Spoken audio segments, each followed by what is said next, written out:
Hi, Guillermo. How you doing?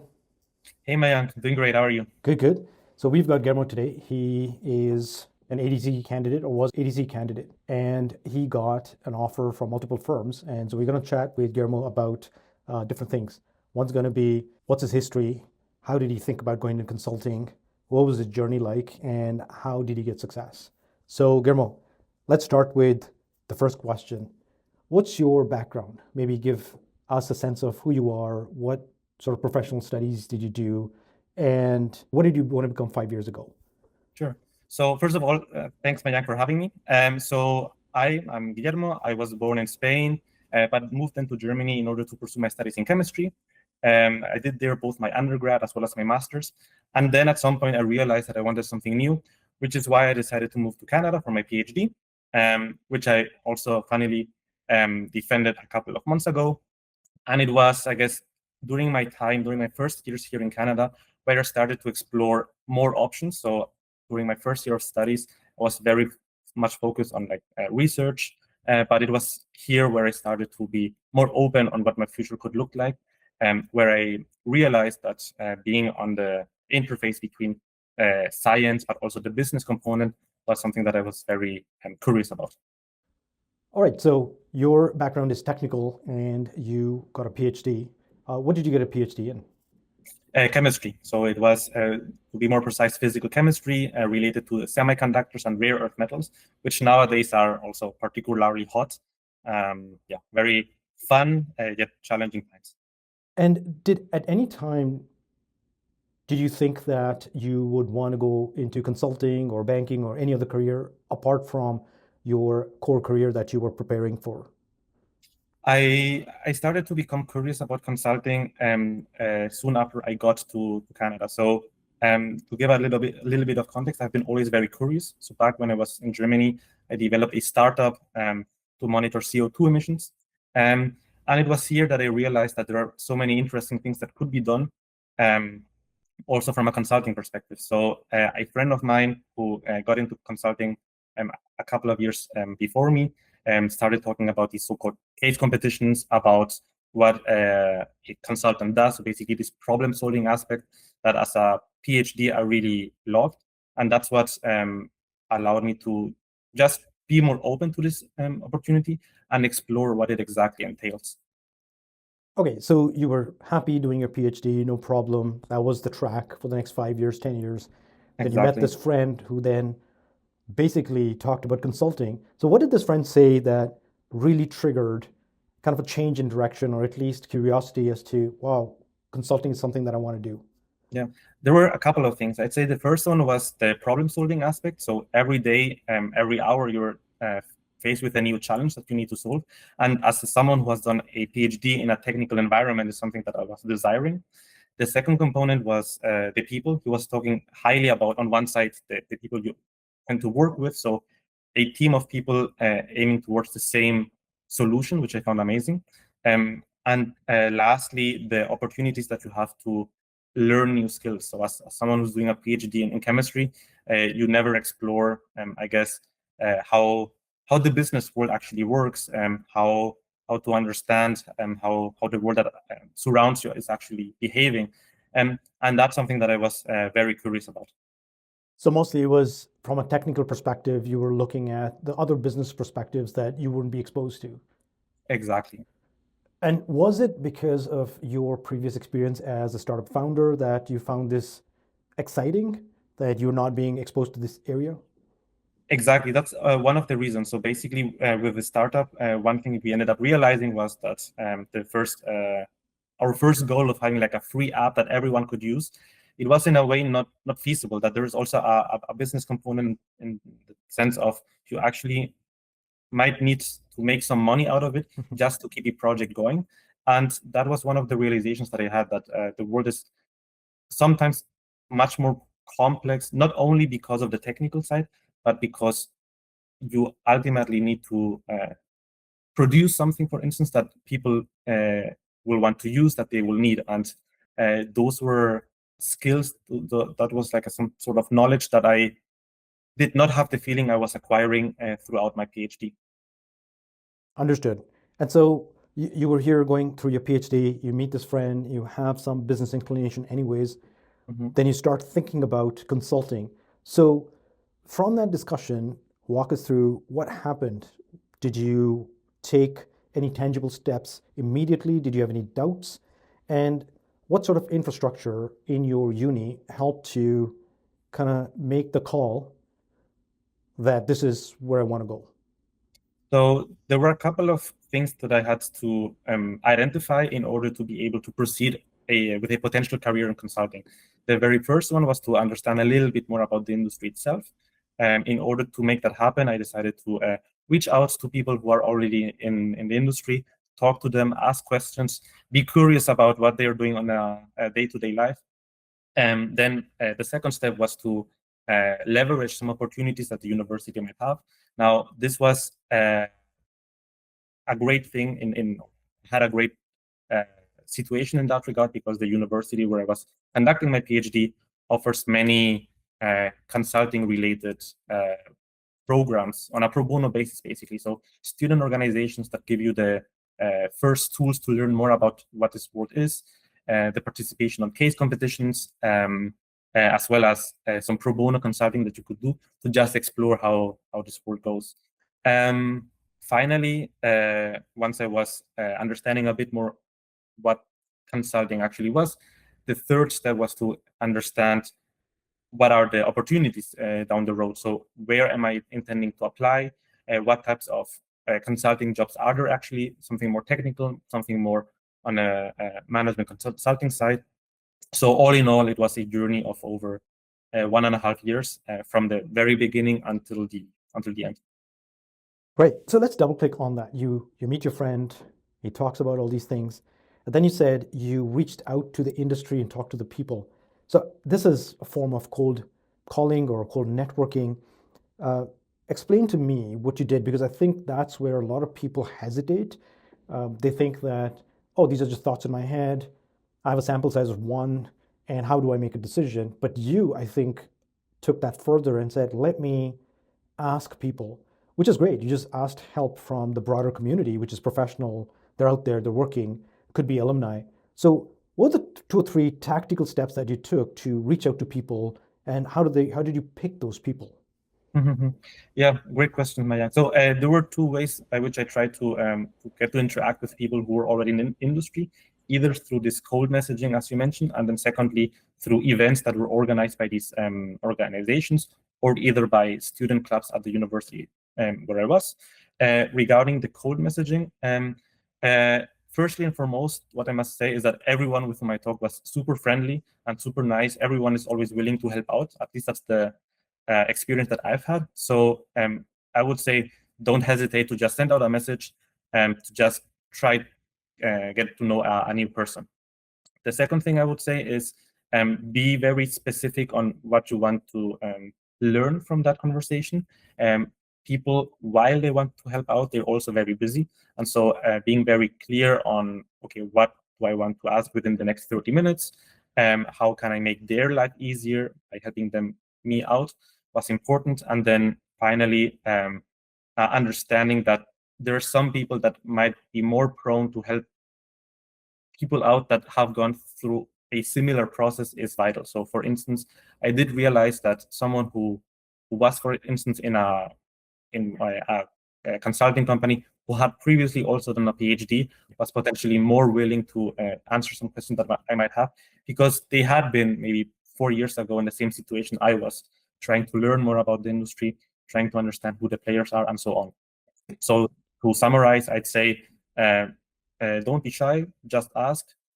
Secondly, be structured. And thirdly, ask people that might have had similar careers or similar interests. That makes total sense. I think if you're a PhD or an ADC is trying to understand how to go through that journey, reach out to people who've already done that, maybe alumni. Explain to me that you had taken a decision, you wanted to start talking to people outside.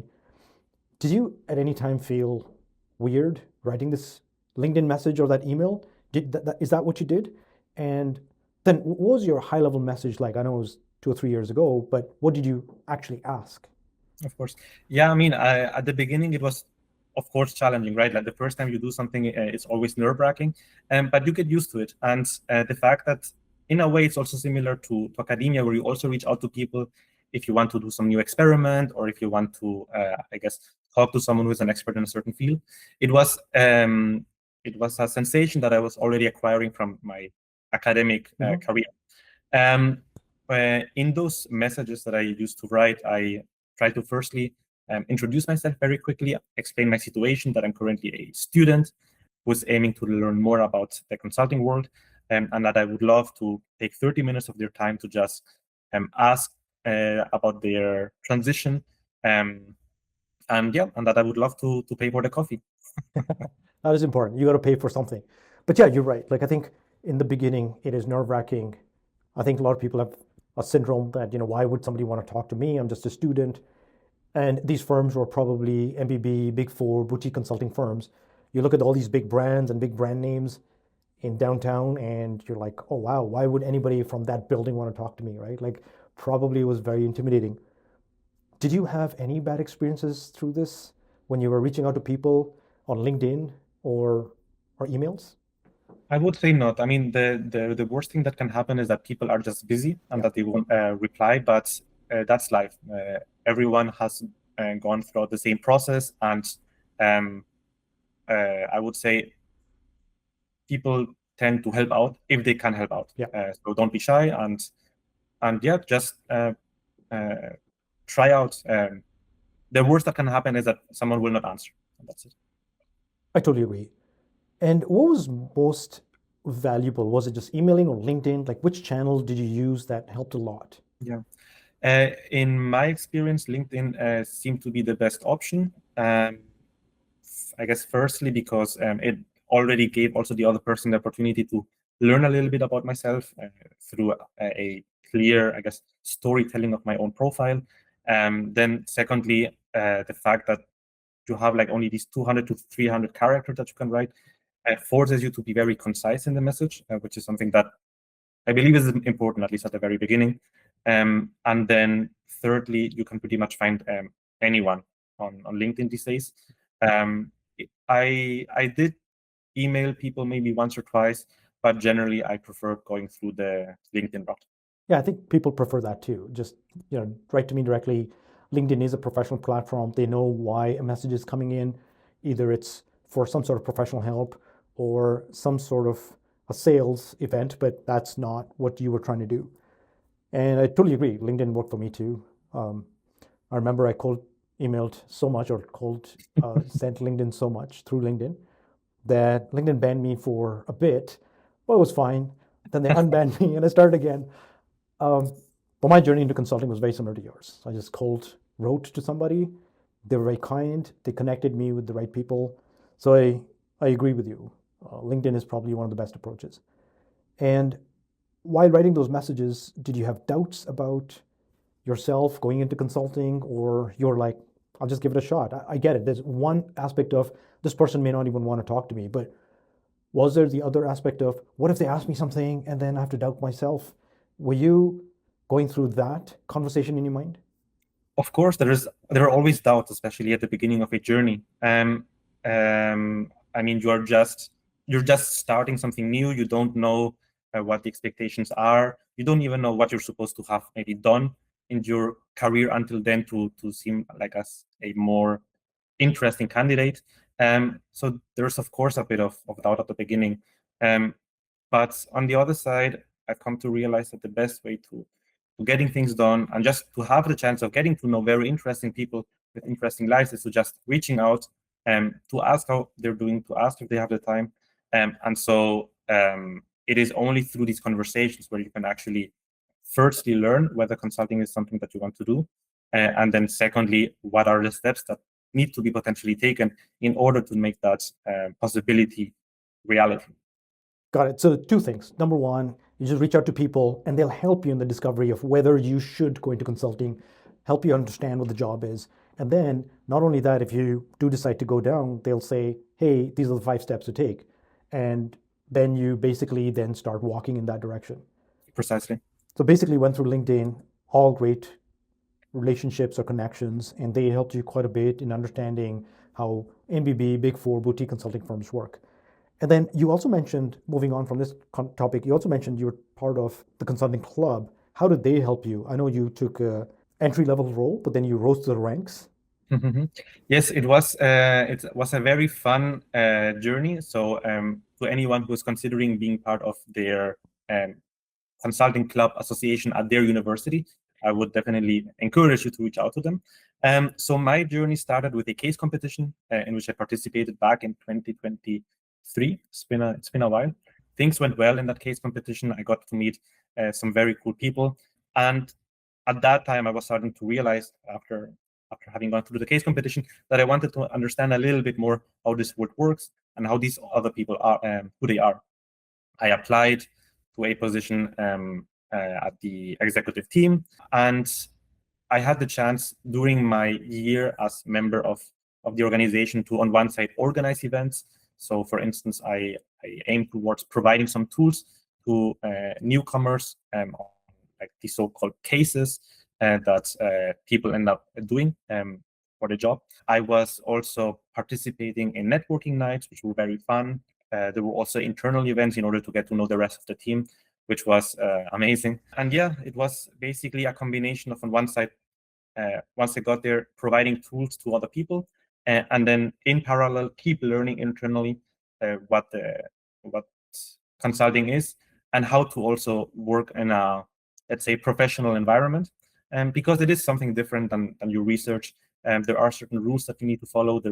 Are certain deadlines that need to be achieved. And then I got to a position of director within the organization. And there I had the possibility of having a little bit more of leadership. So I guess one of the events that that hadn't existed for a while and that I helped coordinate was basically a 3-week event where we provided the tools for people interested in consulting to learn more about what cases are, what the so-called behavioral part of an interview is, and also provide them with the opportunity to case for the first time with someone, which is something that can also be nerve-wracking if you've never done it. Yeah, for sure. Casing becomes a pretty big element of getting the job. So now you've talked to people, you've overcome your internal demons and said, okay, these are great people, they want me to be successful. Then you joined your internal university consulting club, which is GMCA. They helped you a lot, you contributed a lot. And I think in parallel, you're also doing pro bono projects, helping Exactly. clients. How much do you think that contributed into you loving the consulting profession? Because you were working with clients, you're working with, I assume, global team members and managing teams also, correct? Yeah, it was decisive for my development as a consultant. So during my time as a pro bono consultant, I worked on multiple projects. One was international, so basically aiming towards reducing the carbon footprint of a company. And the second one was a little bit more local, towards helping out an art gallery here in the area. The international project was very interesting because it allowed me to understand better how to manage teams that are located all around the globe. So we were working from 3 to 4 different time zones, which is something that doesn't happen quite regularly. It also allowed me to understand a little bit more the importance of storytelling ultimately. The client has a problem, you want your help in solving it, but you also need to explain how you came up to that solution and how it's going to benefit the company. So yeah, those are some of the things that I learned. On the more local project, I had the chance of learning more about an industry that I wasn't aware of, like the art industry, something that as a technical PhD, something you don't regularly think about. And then secondly, from an internal side, how do you keep a team motivated? How do you make sure that they keep pushing? Basically, how do you also change or balance your leadership style depending on who you're working with? It was ultimately fundamental in order to get those new skills, and secondly, to also make my resume a little bit more appealing for the private sector, considering that until that point, my main focus of within my career had been academia and research. That makes sense. So a lot of planning went to that. So I think till now, what we've discussed is you discovering consulting, dipping your feet in, talking to people, taking on some pro bono projects on your own time, right? You're not getting paid for these, and also contributing to GMCA, which is the Graduate Consulting Association. And so now then the actual journey starts, which is, want to get into a firm, there's 2 or 3 things. First is networking and getting a referral. Second is application package. Third is online assessments. Fourth is case interview. And I'll say fifth is a personal interview, because that's the whole range. So let's discuss about these things in moderate detail. So I think as far as networking for a particular firm, what are your target firms and how did you go about networking with them, and what stood out? One thing that was important for me was to find a firm that would allow me to have a career in which my time as a PhD was evaluated. And so there are some companies that provide these very specific entry opportunities for people that are basically advanced degree holders. While I was open for pretty much any company, those were the ones that I was particularly interested in. So we know that the MBBs, for instance, offer these opportunities. There are some very niche boutique consulting companies that might also require the knowledge that people might have coming out from a PhD. So those were the main ones that I was targeting. In order to make networking possible, I basically reached out to people within these companies. Again, people that had a similar background to mine that could explain a bit more in depth how the journey had been in their case, and to learn also about the opportunities that there were for advanced degree holders. Some of these companies, as I mentioned, have very particular internships or programs where they can get to learn the culture of these firms more in depth, and get to also meet other advanced degree holders who are interested in the same industry. Got it. So that's how you network, through on-campus events, through your own personal outreaches. And were you able to get referrals, or you did it all without referrals? It was a combination of both. So at times there were some referrals involved, and at other times not. So it is important to ask always. I mean, if you get to meet someone who wants to support you in this journey and who thinks that you're a great fit for the company, that's amazing. But nonetheless, I would also encourage anyone who hasn't received a support of this sort to still apply to these companies, because you never know. Maybe you are the perfect candidate for the position they're aiming to fill out.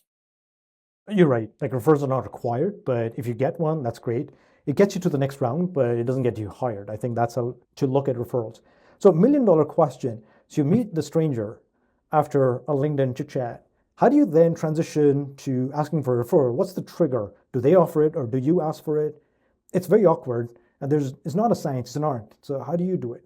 It depends a lot on the situation. I was reading recently a book. It's called the Culture Map. I don't remember who wrote it, but it's a professor, I believe, at INSEAD in France, and she basically discussed the importance of like the cultural component when developing, let's call it, business relationships, and how this might vary depending on where people are from. And so for me, for instance, it was important to firstly ensure that I had a good personal relationship with this person. So to not feel that I was pretty much jumping ahead of myself. I established a good relationship by getting to meet the person multiple times, understanding more precisely what they were working at. And only when I felt that strong relationship, I wanted to ask for a referral, or the other situation, I guess, is if they offered it. I didn't want to make the relationships fully transactional, while everyone knows why you're reaching out to someone and why you want to learn more about a certain company. It's important to also, I guess, care about the other person, and to make sure that everyone feels always comfortable. Perfect. Yeah, that's the way to do it. If you keep it transactional, it then becomes quite awkward for either parties. So you said you met this person or multiple people multiple times. And so I get the first chat is, hi, let's get to know each other. What are the second, third, fourth chats about? Like, were there any topics you folks are going to discuss, or your progress? Were they mentoring you? Were they sponsoring you? What was going on over there? So one of my passions in life is sport in general. And so it was oftentimes the case that we ended up talking for some reason about sports, about football, about tennis, about basketball, and so on. So if I were to see that there's some topics that we both enjoy, we would also talk about these sort of things during our conversations. Aside from that, and getting more specific into the I guess industry-related topics, we discussed basically how my situation was evolving, where I was applying, if I had developed any new interests, and if I had the feeling that my casing practice was going well, I would even ask if they were willing to do a case with me to just see if things are going well, if things can be improved, and so on and so forth. So basically, on one side, as I was developing that personal relationship, more personal aspects, and then on the professional side, the development as well as any potential opportunities that could pop up. I like your point. You met them once, and then it turned into more of a friend-like relationship. And I always tell people, when you go to meet people, make a friend. You don't know whether it's going to go the right or the wrong way, but as a human, connect to any other human, and they'll help you. And typically, that's what happens. And so they start investing in you a bit more and more. And I think the next part is then just getting to the mock case. And it's great because I think you're just putting yourself out there. You are kind of saying, I'm pretty sure I'm going to suck at parts of casing. I'm pretty sure they're going to give me feedback, but I'm also going to get feedback from a person who's actually doing this. I want to be in that position. That's like a compliment. And so if they give me feedback, then at least I can do something about it. And I think they see it as, okay, thank you for taking my advice. I want to help you. Just be coachable. So when they were giving you feedback on one case, would you then follow up with them and send them an email saying that I closed out these gaps? Or was it more like, if we meet next time, we'll case, I'll just mention it? It was pretty organic. So basically, I really appreciated their time giving me a case. I tried to learn as much as possible from the feedback that they were giving me.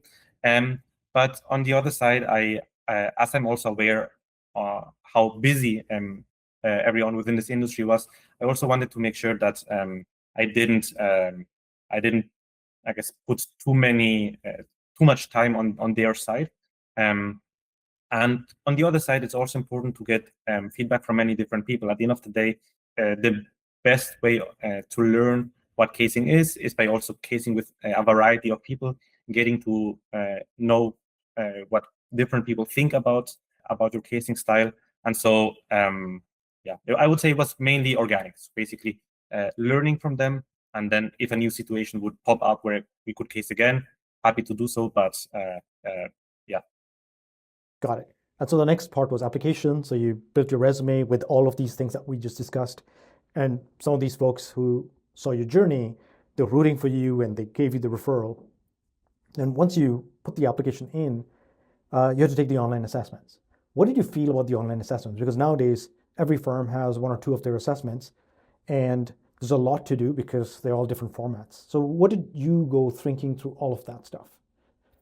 The online assessments were very interesting exercises, and it's something that when I was preparing myself for this journey, I wasn't thinking too much about it, if I'm honest, because people tend to just talk about cases, but not so much about neither the behavioral part nor the games. They were a very important learning experience because on one side it allowed me to understand even further how consultants think. So this systemic thinking, basically, understand how relevant math is, for instance, but also how important, I guess, the non-technical side. So basically having that business acumen or the awareness of different leadership styles and so on. In hindsight, I would potentially have tried to think more about what this part of the interview entails, prepare more for it, and search for any opportunities that would exist that would allow me to get better on these games. Got it. So you play the games, and then you're passing all these games. That's how you get to the next stage. I think a lot of people get rejected just at the game stage and have to wait a year. But you pass these games, and then you went to the round one interviews. What are the modules that you thought you were going to get, obviously the case modules and the Acumen. Walk me through what were the challenges that you were having and with all the modules, but specifically with Acumen, because somebody with your background doesn't have all the industry knowledge or the non-business background knowledge. Yeah, great question, Mayank. So during the case interview, I was expecting to see a variety of things. On one side, I would expect, of course, the case opening, so to say. So basically understanding the information that I'm getting and extracting, distilling basically the most important parts of this.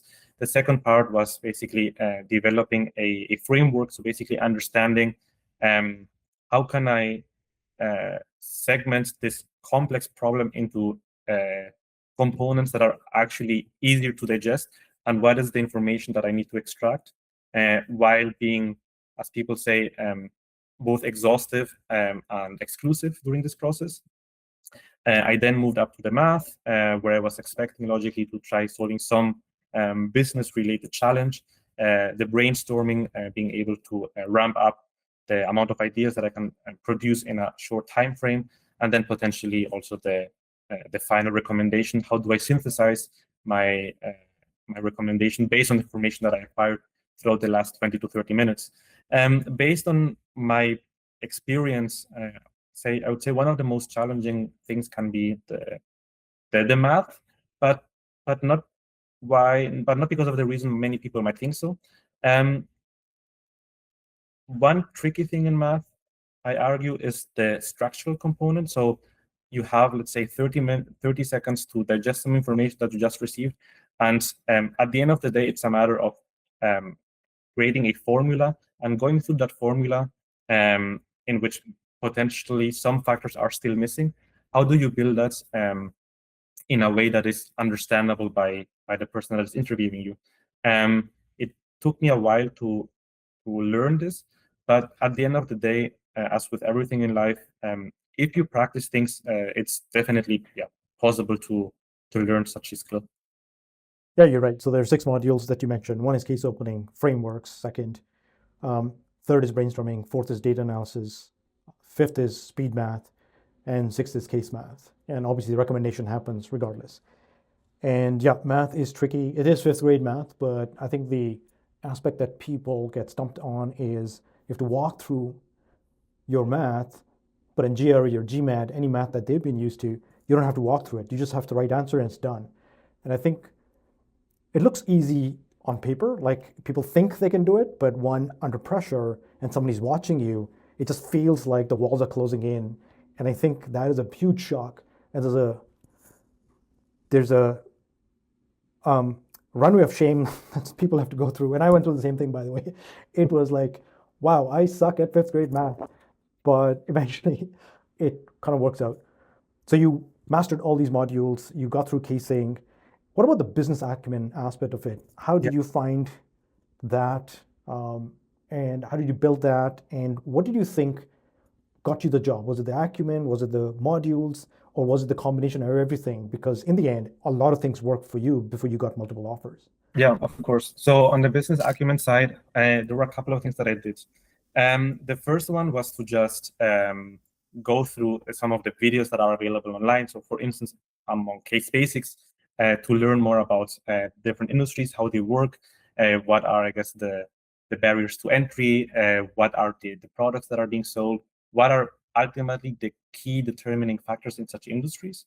This, I also combined it with reading the news. So I become an avid fan of The Economist. They have like this business segment that allowed me to just be aware of the latest trends. And at the end of the day, it's not only about reading, but also going the extra mile, the extra step of thinking, okay, I just read this particular article, let's say some company is implementing AI. You then need to take the extra step of thinking, okay, how might this information affect the whole industry, or what are the results that this will cause, and what are also the drivers that are causing this company to decide to take this extra step. It's this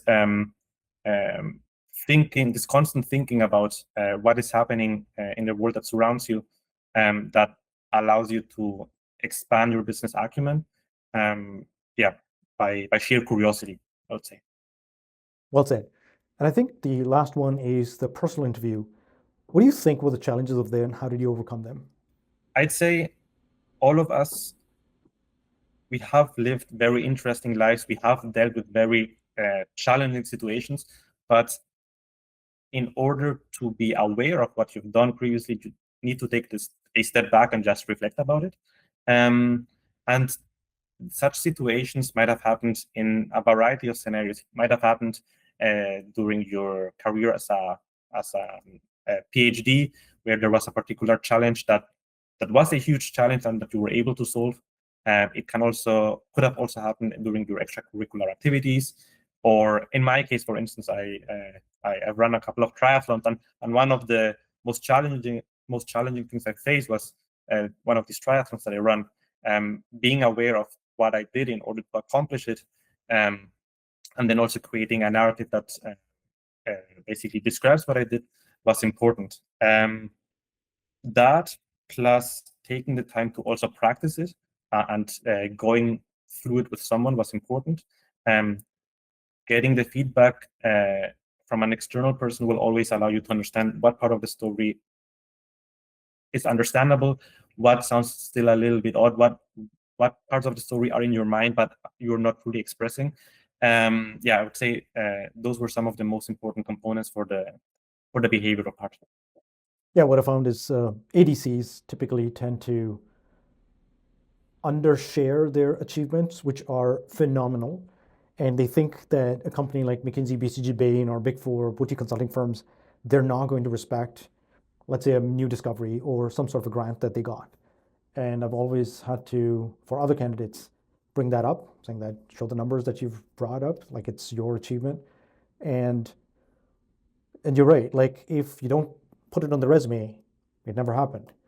If you never said it in the PEI or the personal interview, that never happened. So you're right, like I think vocalizing it helps, getting external feedback helps, and eventually just being clear, right? I think all these firms just want you to be transparent, and you were just super transparent. Throughout this journey, did you ever feel disheartened or just broken that you're like, look, I want to give this up? For sure. I mean, it's a complicated transition, right? You've been focused on doing research for a long period of time. You're aiming towards doing something new. Every change is inherently difficult, I'd say. But I would also say that it's during these moments of change in your life where you grow also the most. Being sad about a particular situation, feeling tired because you're juggling many balls simultaneously. It's part of the journey, but it's only through those situations where you can firstly become aware of the cool things that you're learning, and then secondly also have the chance to get new people that you wouldn't meet otherwise. So all in all, I believe that feeling distrusted is part of it, but that's also what makes it more beautiful in a way. The fact that you feel things and that at the end of the day, it will finally pay off. You're right. It's a process of self-discovery. You know what you're made of. Mind plays tricks. Partners don't show up. And very few people I've seen keep going and then achieve that, the top goal that they're looking for. And, rightly so. You earned the top spot. You're going to great consulting firms. And, the goal that you start off with by changing careers, that was just a thought. But then eventually you put a framework to it, you put hard work to it, and you made it happen. And I think that is a source of inspiration for a lot of people. There's so much doubt, right? Unless these stories come out, they don't know how to even think about their journey, forget about starting it. There's so much doubt that comes in. It's just disheartening that the industry would probably lose so many talented people just because something didn't start. A great story wouldn't start. But it's good. Like, I think people need to know that this is possible. There's so many things that are possible in life. People can change their minds, and then get to do what they want to do, right? Like, I know you traveled from Europe, you're here, maybe not too much family, but then you make these difficult decisions, you commit yourself, and then you achieve these amazing goals. So what are the top 5 tips, if you had, you'd give to advanced degree candidates in North America, across the world? What should they do or what should they not do? I'll see if I can come up with 5, but let me give you a couple that come to my mind. So the first one I would say is, once you've decided that this is the career path that you want to take, start thinking about what needs to be done in order to make it happen. So be clear and don't lie to yourself basically on what you have on the resume. If you have plenty of time, if you are still, let's say, 2 years away from graduating, you can still do X, Y, and Z in order to become more appealing for a new industry. The second thing I would say is, the casing journey is a journey by itself, and so the sooner you start, the better, in my opinion, because it can be a tricky, a challenging path, and so the more time you have to train for that, the better. Getting help in that sense is also highly beneficial. The third thing I'd say would be to enjoy the journey. Time flies, and so while you're doing it, remember that there are also other things in your life that you shouldn't forget. You shouldn't forget about yourself, about the people that are important to you. And so in that regard, I guess my fourth and last point on some of the things that should be done is talk to people that are doing the same thing as you. It will allow you to understand what could be improved. It will allow you to realize some new opportunities that might be available. And ultimately, it's the more you work with other people, the more you will enjoy it.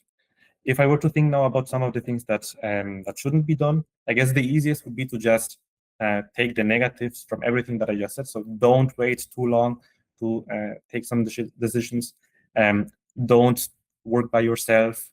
Don't forget what is also important in your life. So your friends, your family. These are some of the things that come to my mind. Well said. And I know that one point that you said is a big one. A lot of people start casing with Casebooks, and it soon becomes a solo sport. And I keep telling people, if you want to be great at tennis, there's only so much ball practice you can do, right? A wall doesn't hit back, so you're never going to get feedback. And then you have to go through this painful journey of finding great partners.